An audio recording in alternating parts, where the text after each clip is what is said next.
జగన్ అక్రమాస్తుల కేసులో సుప్రీంకోర్టు ఆదేశం. జగన్మోహన్ రెడ్డి కేసులో విచారణ సుదీర్ఘంగా సాగుతోందని, వేరే రాష్ట్రానికి బదిలీ చేయాలని, ఆయన బెయిల్ రద్దు చేయాలని రఘురామకృష్ణరాజు దాఖలు చేసిన పిటిషన్పై సుప్రీంకోర్టు కీలక ఆదేశాలు జారీ చేసింది.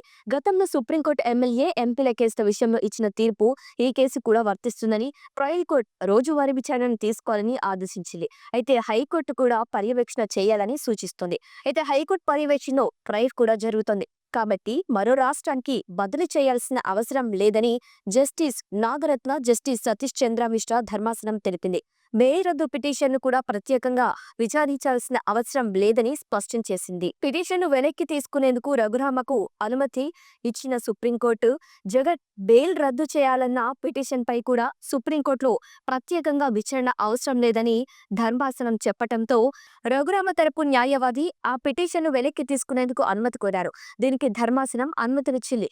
ఎంపీ, ఎమ్మెల్యేల కేసులను ప్రత్యేక కోర్టు రోజువారీగా చేపట్టాలని సుప్రీంకోర్టు ఆదేశించిందని కోర్టుకు జగన్ న్యాయవాది ముకుల్ రోహత్గి ధర్మాసనం ఎదుట వాదించారు.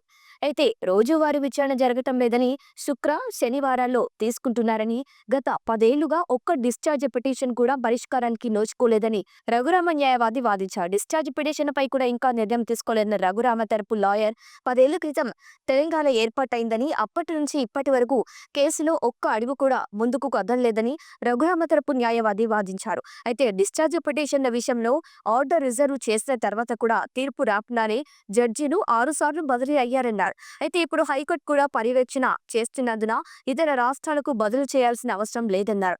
సుప్రీంకోర్టు నిర్ణయంతో జగన్ కు ఊరట లభించిందన్నారు. అయితే రఘురామ వేసిన పిటిషన్ విషయంలో సుప్రీంకోర్టు తీర్పు జగన్ కు ఊరట కలిగించిందని కూడా అనుకోవచ్చు. ఇక వేరే రాష్ట్రానికి బదిలీ చేసిన, బెయిల్ రద్దు పిటిషన్ పై విచారణ జరిగిన జగన్ ను సమస్యలు కొని తెచ్చేవి. అయితే గతంలో సుప్రీంకోర్టు ఇచ్చిన ఆదేశాలని ఈ కేసు కూడా వర్తిస్తాయని చెప్పడంతో ఇప్పుడు ట్రయల్ కోర్టు రోజువారీ విచారణపై నిర్ణయం తీసుకుంది.